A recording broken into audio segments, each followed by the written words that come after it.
Hi everyone. Today we are going to study about sixth schedule of the Constitution. क्यों? क्योंकि exam में आने वाला है. तो six schedule of the constitution provides for the administration of tribal areas in Assam, Meghalaya, Tripura and Mizoram. ये चार state है जिसके लिए सिक्स शेड्यूल लागू होता है. ठीक है. यहाँ पे जितने भी ट्राइबल एरियाज हैं उनके लिए ऑटोनोमस एडमिनिस्ट्रेशन का इंतजाम किया गया है. सिक्स शेड्यूल इतना ही है. ठीक है. चार स्टेट को याद कैसे करना है? तो मैंने नॉर्थ ईस्ट के सातों स्टेट को याद करने के लिए एक फॉर्मूला बनाया था, नमामि त्रिमेघम. आप भी रख लो, नमामि त्रिमेघम. और एक है अरुणाचल, सबसे ऊपर में अरुणाचल प्रदेश. तो नमामि त्रिमेघम में से मी त्रिमेघम अंत का जो चारों है इनको याद कर लेना. ये चारों स्टेट्स है जो सिक्स शेड्यूल के अंदर में आते हैं. अब ये चारों ही स्टेट क्यों आते हैं, बाकी सारे स्टेट्स क्यों नहीं आते हैं? क्योंकि बाकी सब के लिए भी अपना अपना कुछ ना कुछ प्रोविजन है. जैसे नागालैंड के लिए आर्टिकल 371A है. ठीक है. अरुणाचल प्रदेश में ILP है, मणिपुर में भी ILP है, इनर लाइन परमिट जिसको बोलते हैं.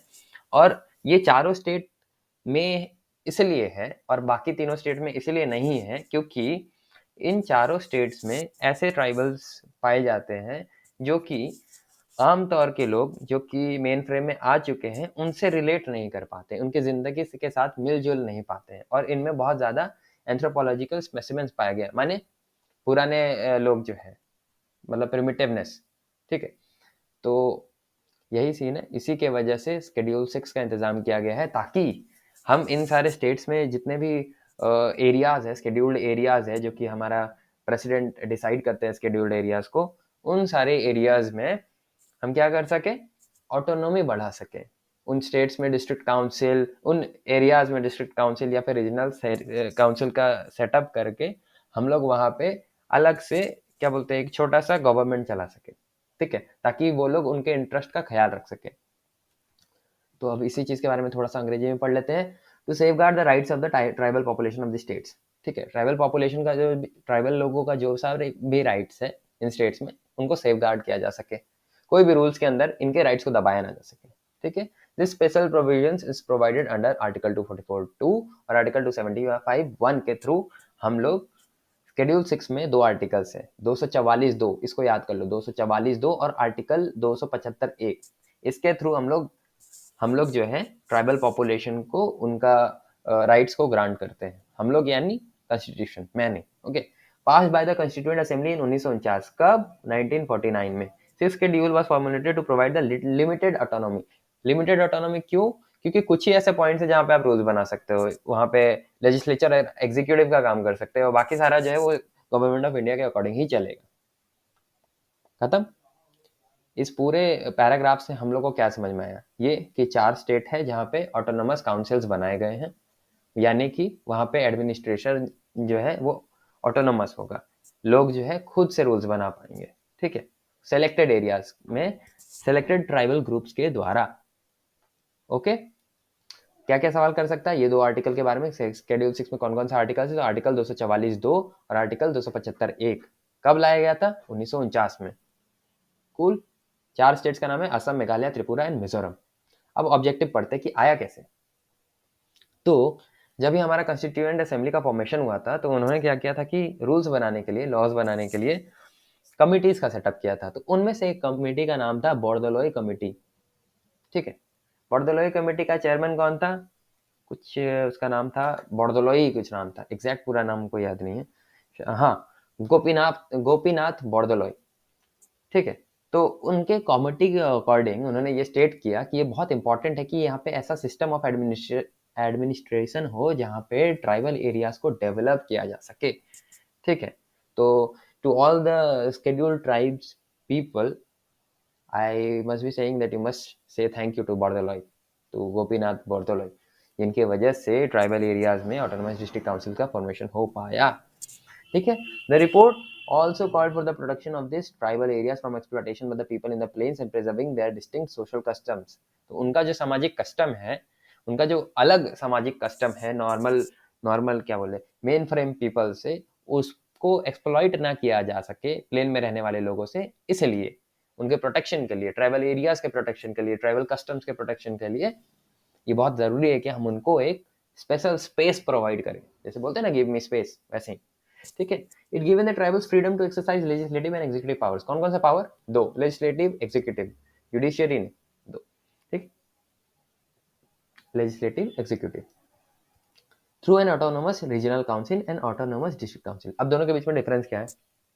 रीजनल काउंसिल, डिस्ट्रिक्ट काउंसिल में क्या अंतर होता है? तो डिस्ट्रिक्ट काउंसिल वो सारा काउंसिल को बोलते हैं जहां पे ढेर सारा टाइप का ट्राइब्स हो सकता है, ठीक है। जैसे मान लो कि बोडो ट्राइब, संथाली ट्राइब दोनों मिल करके एक डिस्ट्रिक्ट काउंसिल का फॉर्मेशन कर रहा है, लेकिन रीजनल काउंसिल में ये अलग हो जाता है कि बोडो ट्राइब का ही वो काउंसिल होगा, सिर्फ एक ट्राइब का। तो ये दोनों डिफरेंस होता है। The ADCs are the districts within the state to which the central government has given varying degree of autonomy within the state legislature। Central government ने इनको varying degree of autonomy, मतलब अलग अलग type का, अलग अलग degree का autonomy प्रदान किया गया है, ठीक है। जो एडिशनल डिस्ट्रिक्ट काउंसिल्स होते हैं, एडिशनल ऑटोनोमस डिस्ट्रिक्ट काउंसिल्स होते हैं, वो डिस्ट्रिक्ट्स हैं, are the districts within the state, ठीक है, जहाँ पे सेंट्रल गवर्नमेंट अलग अलग डिग्री का ऑटोनॉमी प्रोवाइड करती है, ठीक है, स्टेट लेजिस्लेचर के अंदर। तो अब हम लोग आगे पढ़ते हैं, what is the significant provision of the six schedule. The significant provisions of the six schedule are as follows. Article 244(2), जो कि मैंने पहले बताया था कि दो आर्टिकल है, आर्टिकल 244(2) और एक तो आर्टिकल 275(1), जहाँ पे ग्रांट्स प्रोवाइड किया जाता है ट्राइबल एरियाज को। ग्रांट्स मतलब पैसा, है ना, तो असंग पैसा। तो आर्टिकल 244(2) क्या कहता है? The provisions of the six schedule shall apply to the administration in the tribal areas. जैसा कि मैंने बताया, 4 एरियाज, असम, मेघालय, त्रिपुरा, मिजोरम, त्रिमेघम, autonomous district and autonomous regions। The tribal areas of the 4 states are to be administered इन चारों states में जो tribal areas है ना, इन चारों स्टेट्स में जो ट्राइबल एरियाज है, स्टेट्स के अंदर में ट्राइबल एरियाज वो एडमिनिस्टर किया जाएगा किसके द्वारा? एडमिनिस्टर्ड बाय ऑटोनोमस डिस्ट्रिक्ट्स, या फिर यूं कहें कि ऑटोनोमस डिस्ट्रिक्ट काउंसिल या फिर autonomous regional council. If there are different scheduled tribes in an autonomous district, the governor can divide the district inhabited by them into autonomous regions। अगर वहां पे अलग अलग टाइप का एसटीज है किसी भी ऑटोनोमस डिस्ट्रिक्ट में, तो गवर्नर जो है डिवाइड कर सकता है उसको ऑटोनोमस रीजन्स में। मान लो कि कहीं पे बोडो है, या फिर संथाल है, या फिर मॉग है, तो वो लोग क्या करेंगे? गवर्नर के पास ये ताकत है कि अगर ये एक डिस्ट्रिक्ट में लिया जा रहा है, तो गवर्नर के पास ये ताकत है कि इसको अलग करके इसको एक ऑटोनोमस रीजन बना सकते हैं, ठीक है। बोडो का अलग ऑटोनोमस रीजनल काउंसिल, संथाल का अलग, मॉग का अलग, ठीक है। तो governor is empowered to organise and reorganise the autonomous districts. Governor के पास ये ताकत है कि वो जब चाहे तब ऑर्गेनाइज और रीऑर्गेनाइज कर सके। अगर he can also increase or decrease the boundaries or alter the name of any autonomous district।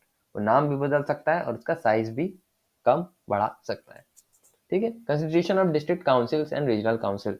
अब ये काउंसिल जो है वो कंस्टिट्यूट कैसे होता है? जैसे हमारे यहाँ लोकसभा में 543 सीट, 545 सीट है, और राज्यसभा में 245 सीट है, तो वैसे ही यहाँ पे कितना सारा सीट्स है? तो हर ऑटोनोमस डिस्ट्रिक्ट में या फिर रीजनल काउंसिल में 30 से ज्यादा मेंबर्स नहीं हो सकता, ये याद रखना, 30 इज द लिमिट, 30 से ज्यादा नहीं हो सकता है। उसमें से अगर मान लो कि 30 है लिमिट, तो उसमें से 4 जो है वो गवर्नर के द्वारा नॉमिनेट किया जाएगा और बाकी सब इलेक्शंस के द्वारा, ठीक है। All of them remain in power for a term of 5 साल। 5 साल के लिए उनको ताकत मिलेगा, ठीक है। अगर मान लो कि 26 मेंबर है तो भी 4 मेंबर नॉमिनेट होगा। However, the Bodoland Territorial Council is an exception। Universal suffrage में जो भी आते हैं वो वहाँ के जो लोग हैं वो लोग, जो डिस्ट्रिक्ट में जो लोग आते हैं वो लोग वोट करेंगे, ठीक है, जो भी 18+ है। हालांकि बोडोलैंड कहाँ पे है? असम में नहीं, मेघालय में। कहाँ पे है बोडोलैंड? नीचे पढ़ेंगे ना। तो Bodoland territorial council is an exception, क्योंकि यहाँ पे 46 मेंबर्स है। अब क्यों है इसके बारे में ज़्यादा जानने की आवश्यकता नहीं है। Power of the district council and regional council to make laws. क्या क्या ताकत है इनके बारे में, इसके बारे में भी हम नीचे पढ़ेंगे, क्योंकि नहीं, नीचे नहीं पढ़ेंगे, नीचे हम तो स्पेसिफिक स्टेट के बारे में पढ़ेंगे। तो फिलहाल इसमें पढ़ लेते हैं। डिस्ट्रिक्ट और रीजनल काउंसिल के पास क्या क्या ताकत है कि वो लोग लैंड से रिलेटेड, मैनेजमेंट ऑफ फॉरेस्ट से रिलेटेड, इनहेरिटेंस प्रॉपर्टी से रिलेटेड लॉज बना सकते हैं। काउंसिल के पास ये भी ताकत है कि वो लोग मनी लेंडिंग और ट्रेडिंग किसी भी आदमी के साथ जो है वो लोग कर सकते हैं।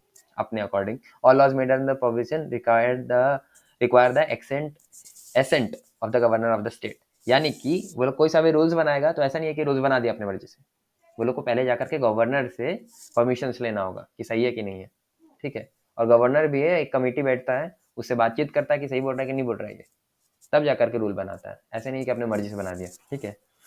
तो administration of justice in autonomous district and autonomous regions, कैसे एडमिनिस्ट्रेशन होता है?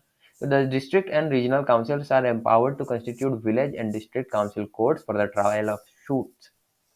जस्टिस कैसे होता है? तो जो डिस्ट्रिक्ट और रीजनल काउंसिल होता है उनके पास ये ताकत है कि वो लोग विलेज और डिस्ट्रिक्ट काउंसिल कोड बना सके for the trial of suits in cases where all parties of the dispute belong to STs within the district, ठीक है। तो ये लोग जो है काउंसिल कोर्ट्स बना सकते हैं, माने इनके पास जुडिशियल पावर भी है, हालांकि बहुत ज़्यादा नहीं है पर है। एग्जीक्यूटिव और लेजिस्लेचर तो था ही, जुडिशियल पावर भी है। कहाँ तक? तो ये है इनका जुडिशियल पावर का ताकत, ये विलेज और डिस्ट्रिक्ट पे क्या कर सकता है? ट्रायल्स चला सकता है। The high court has jurisdiction over the suits and cases which is specified by the governor. तो हाई कोर्ट के पास ये ताकत है कि ये सूट्स और केसेस पे अपना रूल्स और लॉज लगा सके। जो भी केस आएगा ना, अगर मान लो कि विलेज और डिस्ट्रिक्ट काउंसिल कोर्ट में कोई केस हुआ, ठीक है, और उसमें आ गया जजमेंट और उसको अच्छा नहीं लगा, तो वो क्या करेगा? गवर्नर के पास जाएगा, गवर्नर से बात करेगा और हाई कोर्ट में जाकर के पिटीशन जारी करेगा। बाकी तो, और अगर वहां पे भी नहीं होगा तो सुप्रीम कोर्ट ऑफ इंडिया तो है ही। However, the council courts is not given power to decide cases involving offences punishable by death or imprisonment for 5 or more years. हालांकि ये जो काउंसिल कोर्ट है वो ऐसा कोई भी पेनल्टी या पनिशमेंट नहीं दे सकता है, जैसे कि मौत का या फिर 5 या 5 से ज्यादा जेल का, 5 से साल से ज्यादा से जेल का, ठीक है। तो याद रखना कि जुडिशियल में ये क्या ताकत है कि विलेज और डिस्ट्रिक्ट काउंसिल कोर्ट्स बना सकता है, ठीक है। लेकिन ताकत बस इतना ही है कि वो लोग मौत का और 5 साल से ज्यादा का सजा नहीं दे सकता है, मतलब छोटे मोटे ऑफेंसेस के लिए मिलेगा, ज्यादा बड़ा ऑफेंसेस के लिए नहीं। District and regional councils are empowered to access and collect land revenue. ये लोग लैंड रेवेन्यू और टैक्सेस भी ले सकता है, इम्पोज भी कर सकता है, ठीक है। प्रोफेशंस, ट्रेड्स, ये सब। The councils are given the power to grant licenses और leases for the extraction of minerals within their district jurisdictions. मतलब इन लोगों के पास ताकत तो काफी ज्यादा है, नहीं ऑटोनॉमी तो बहुत ज्यादा है, कि इतना ज्यादा ताकत है कि ये लोग पावर ग्रांट करते हैं, लाइसेंसेस देते हैं कि आप लोग इस जगह से मिनरल्स एक्सट्रैक्ट कर लो। ताकत तो है। The district councils and regional councils are given power. क्या पावर है? और डिस्ट्रिक्ट काउंसिल या रीजनल काउंसिल, हम लोग ना एक ही बात करते हैं, डीआर काउंसिल का बात करते हैं, ठीक है ना, डीआर काउंसिल बोलते हैं ताकि हम लोग लंबा ना पड़े। तो डीआर काउंसिल जो है वो स्टैब्लिश कर सकता है क्या? प्राइमरी स्कूल बना सकता है, डिस्पेंसरी बना सकता है, बनाने का वो कुछ भी बना सकता है, road transport, fisheries, ponds, waterways, ये सब बना सकता है, ठीक है। और ये जो एडीआर जो है, autonomous district and autonomous regions, this acts the acts of parliament or the state legislature do not apply or apply with modified specifications and exceptions. The governor can appoint a commission to investigate and provide a report on any issue pertaining to the management of the autonomous district or regions. माने कि parliament या फिर state legislature का कोई सा भी rule इसके ऊपर अप्लाई नहीं होता है लेकिन एक्सेप्शंस के साथ, जो कि हम लोग आगे थोड़ा सा पढ़ेंगे अगर आप पढ़ना चाहोगे तो। और अगर कुछ भी इधर उधर लगेगा कि अच्छा बात नहीं है, तो गवर्नर जो है वो एक कमीशन बिठा सकता है ताकि वो इन्वेस्टिगेट कर सके कि ये कहीं एंटी इंडिया तो नहीं जा रहा है ना। अब बताते हैं कि 4 स्टेट है ना, 4 स्टेट, असम, मेघालय। स्टेट्स में अलग अलग टाइप के डिस्ट्रिक्ट काउंसिल्स हैं, जैसे कि असम में 3 डिस्ट्रिक्ट काउंसिल्स हैं, north Cachar hills district, the Karbi Anglong district और the Bodoland territorial areas district. जैसा कि मैंने पहले बोला था, बोडोलैंड असम का पार्ट है। फिर है मेघालय में 3, खासी, जयंती और गारो हिल्स डिस्ट्रिक्ट। त्रिपुरा का जो भी ट्राइबल एरिया डिस्ट्रिक्ट है वो आता है पार्ट 2A में, और यही एकमात्र स्टेट है इन चारों में से जहाँ पे सिर्फ एक ही ट्राइबल एरिया डिस्ट्रिक्ट है या फिर डिस्ट्रिक्ट काउंसिल है, ठीक है। Tripura tribal areas district. There are 10 autonomous districts, 3 in Assam, Meghalaya and Mizoram and 1 in Tripura. Now, what are the issues pertaining to the sixth schedule? There are several issues pertaining to the sixth schedule. क्या problem क्या है six schedule में? क्या problem होता है? अलग अलग tribal population under a single autonomous council. जब भी हम लोग डिस्ट्रिक्ट काउंसिल बनाते हैं ना, तो डिस्ट्रिक्ट काउंसिल का मतलब है कि इसमें ढेर सारे ट्राइब्स होंगे। रीजनल काउंसिल का मतलब होता है एक ही ट्राइब का।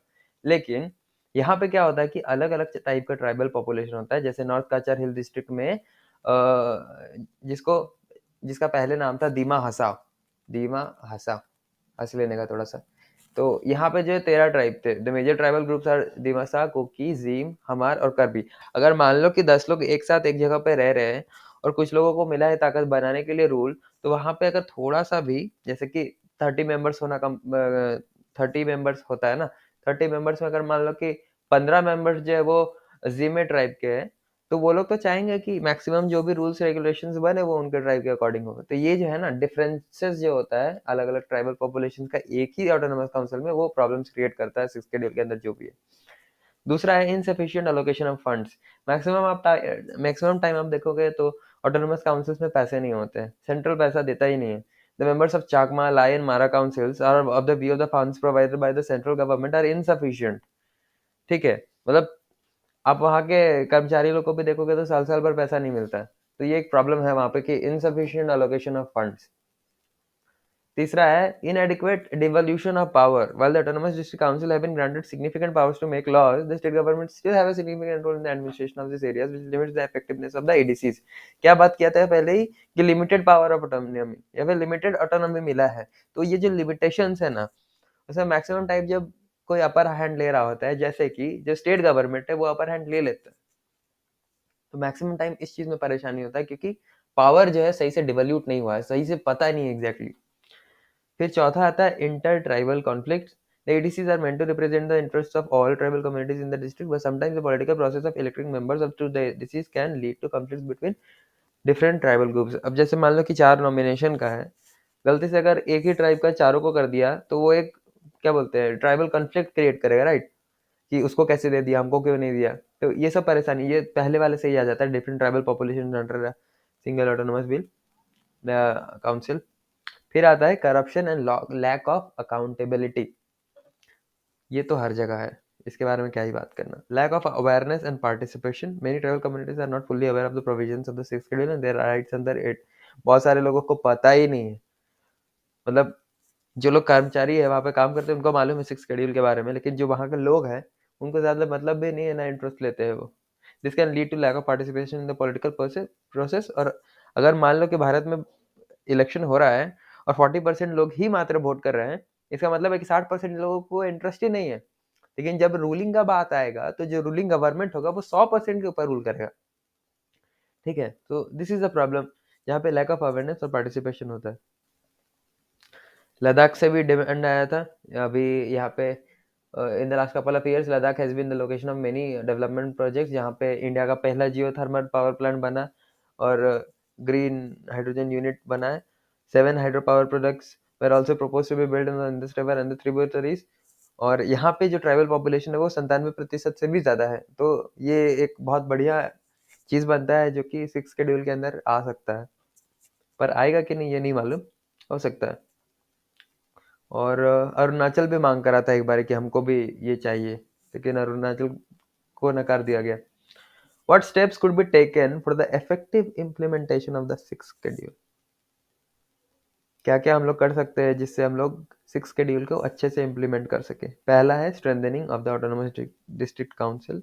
अब क्या कर सकते हो, कैसे कर सकते हो? सबसे पहला तो जो फंडिंग का इशू है, उस फंडिंग को इशू को सेंटर को टाइम टू टाइम चेक करना होगा कि फंडिंग सही से गया कि नहीं, सही लोगों ने में एलोकेशन हुआ कि नहीं। ये सब चीज़ बहुत इंपॉर्टेंट पड़ जाता है। फिर आगे आता है removing disparity among the council. Differences नहीं होना चाहिए ना काउंसिल्स में। It is essential to make take effective measures for the elimination of the disparity among council, state and central functions. ये जो है ना स्टेट का पावर, गवर्नर का पावर, काउंसिल्स का पावर, लोगों का पावर, ये जो डिस्पैरिटीज है, डिफरेंसेस क्रिएट होता है, उसमें मैक्सिमम टाइम हमेशा जो है अगेंस्ट ही जाता है लोगों के। ठीक है, क्योंकि लोग पावर एक्सरसाइज करने में ज्यादा दिमाग लगाते हैं इंस्टेड काम एक्सरसाइज करने के। Inclusion of more areas six schedule के अंदर और भी बहुत सारा एरिया है जहाँ पे ट्राइबल पॉपुलेशन बहुत, जैसे कि झारखंड में बहुत सारे शेड्यूल एरियाज को पकड़ा गया है, मतलब कि रिजर्व किया गया है, लेकिन अभी भी बहुत सारे ऐसा लोग हैं। अब अगर नॉर्थ सेंटिनल जाओ, सेंटिनल आइलैंड जाओगे यहाँ पे अंडमान निकोबार में, वहाँ पे लोग घुसने नहीं देते हैं किसी को भी बाहर से। तो ऐसा ऐसा प्रिमिटिव जनजाति बहुत सारा है भारत में। तो उन सब के लिए प्रोटेक्शन का आवश्यकता है। तो 6 शेड्यूल में हो सकता है कि इन फ्यूचर आपको लद्दाख मिले देखने को, फिर अरुणाचल भी मिल जाए, नॉर्थ ईस्ट का और भी सारा स्टेट्स है उन सब में से भी मिल सकता है, फिर उड़ीसा का भी बहुत सारा जगह है। इंक्रीज ऑटोनॉमी, हाँ ऑटोनॉमी में और भी बढ़ाने का जरूरत है, लेकिन फिर ये सब लिखने के लिए पॉइंट्स लिख सकते हैं, बहुत सारा इसमें डिस्कशन चल सकता है कि नहीं। इनकरेजिंग कम्युनिटी पार्टिसिपेशन, जो जो यहाँ पे अभी चैलेंजेस देखा है ना उसका ऑपोजिट कर देना। जैसे कि यहाँ पे inadequate devolution power of power है, तो उसके ऑपोजिट में अगेंस्ट में क्या लिखोगे? There must be adequate devolution of power. Corruption and lack of accountability, there shouldn't be corruption and there should be people who take accountability of all the issues. पांचवें और छठे शेड्यूल में क्या difference है? तो पांचवा शेड्यूल जो है वो नॉर्थ ईस्टर्न स्टेट्स के बाहर के स्टेट्स के लिए, जैसे आंध्र प्रदेश, तेलंगाना, झारखंड, उड़ीसा, ठीक है। वही सिक्स शेड्यूल का बात करें तो 4 नॉर्थ ईस्टर्न स्टेट्स हैं, आसाम, मेघालय, त्रिपुरा एंड मिजोरम। अब बात करते हैं district council under the six schedule. तो डिस्ट्रिक्ट काउंसिल जो है वो एक ऐसा बॉडी है जो कि एडवाइस और असिस्ट करने का काम करता है ऑटोनोमस डिस्ट्रिक्ट काउंसिल्स को। किस लिए? तो गवर्नेंस के लिए। जो भी ऑटोनोमस ट्राइबल एरियाज में गवर्नेंस का काम होता है उसमें असिस्टेंस प्रोवाइड करता है डिस्ट्रिक्ट काउंसिल्स। डिस्ट्रिक्ट काउंसिल में जो मेंबर्स होते हैं उसको गवर्नर अपॉइंट करता है, ठीक है, including the experts in tribal welfare and representatives of the tribal communities. अब ये जो है ना, अगला चीज जो हम लोग पढ़ रहे हैं अलग अलग स्टेट्स के लिए अलग अलग है। जैसे डिस्ट्रिक्ट काउंसिल जो है रूल्स, रेगुलेशंस, टैक्स, ऐसे सब चीजों पे काम करता है, ठीक है। उनका पर्सनल रूल्स रेगुलेशंस हो सकता है, फॉरेस्ट एक्ट हो सकता है। तो ये जो 12 AA है ये स्पेशली TPSC के स्टूडेंट्स के लिए, त्रिपुरा पब्लिक सर्विस कमीशन के स्टूडेंट्स के लिए उनको पूछा जा सकता है। तो इसमें क्या है ना कि पैराग्राफ 3 के अंदर में कुछ रूल्स और रेगुलेशंस के लिस्ट है कि किस किस चीज के ऊपर रूल्स और रेगुलेशंस बनाए जा सकते हैं। तो उसके अकॉर्डिंग कोई भी एक्ट जो कि legislature of the state of Tripura यानी कि लेजिस्लेटिव असेंबली बना रहा है वो इसके ऊपर लागू नहीं होगा। वो ऑटोनोमस डिस्ट्रिक्ट काउंसिल्स और उसके अंदर आने वाले जितने लोग हैं उनके ऊपर लागू नहीं होगा। साथ ही साथ कोई भी ऐसा एक्ट जो कि स्टेट ऑफ त्रिपुरा बनाता है वो दारू के कंजम्पशन पे या फिर उसके सप्लाई पे रोकथाम नहीं लगा सकता है डिस्ट्रिक्ट काउंसिल्स में, ठीक है। अब अगला चीज जो है वो हम पढ़ेंगे।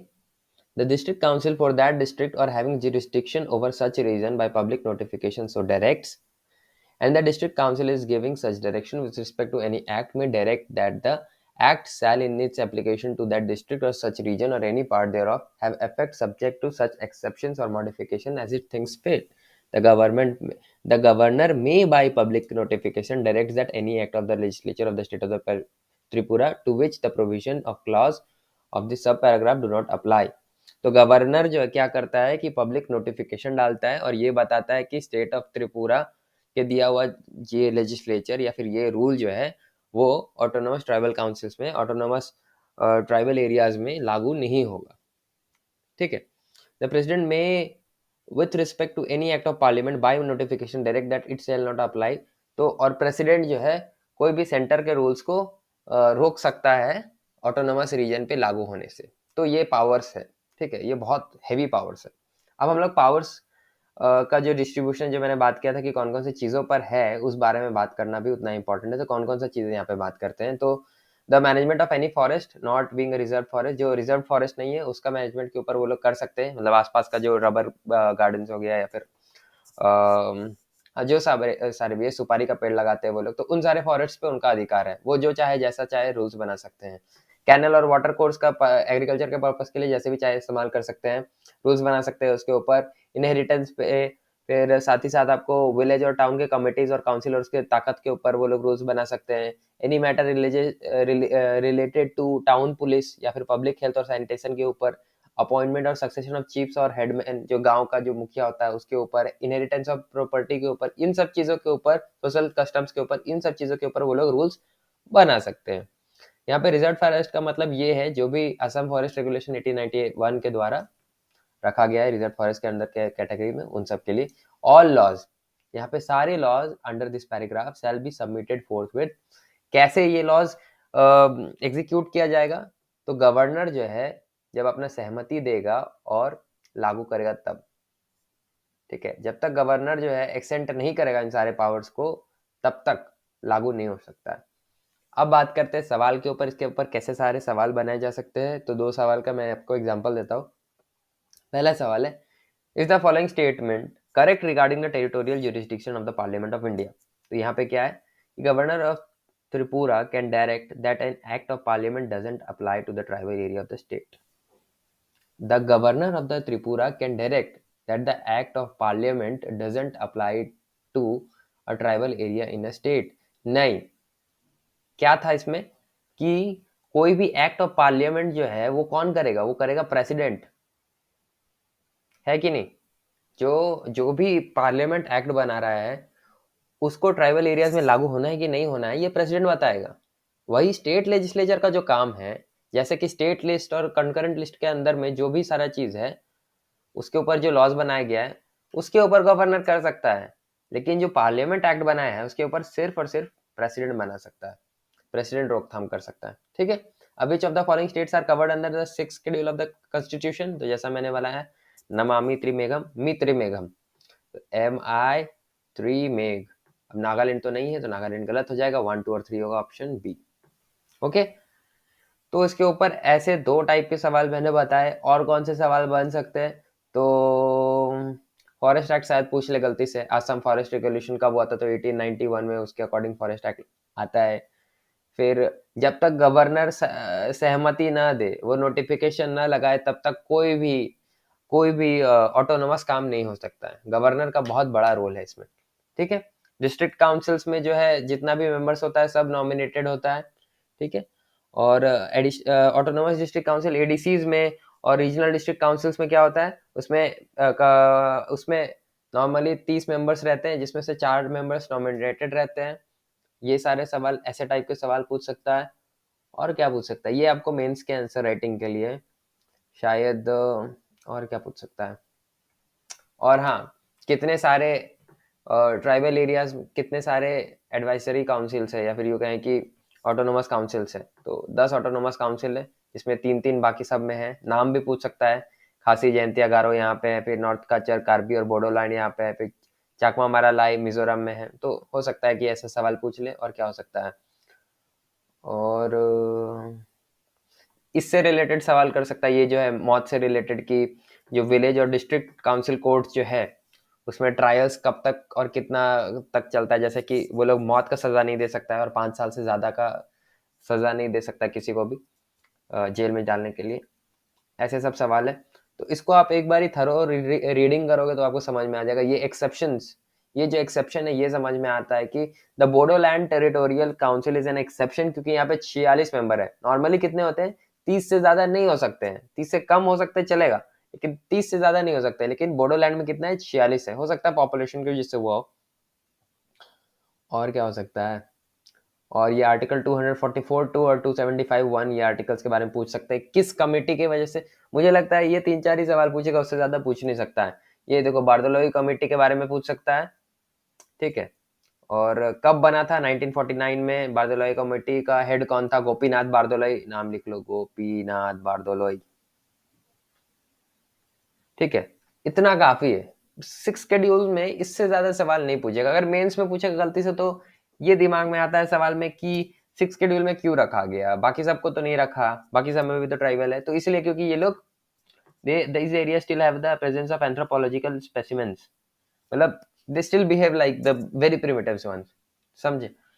और the tribals in the states have not assimilated much with the life। तो ऐसा सीन है, ठीक है। 6 शेड्यूल ऑफ द कॉन्स्टिट्यूशन से रिलेटेड इतना ही सवाल पूछ सकता है। इससे ज्यादा सवाल अगर पूछ लिया तो, अब पूछ लिया तो क्या कर सकते हैं। ठीक है। वीडियो पसंद आया हो तो लाइक शेयर सब्सक्राइब करना है तो करो, नहीं करना है तो भी कमेंट करके जाना कि क्यों नहीं पसंद है ना। और कोई डाउट हो तो पूछना, कोई नया टॉपिक पढ़ना हो तो बताना।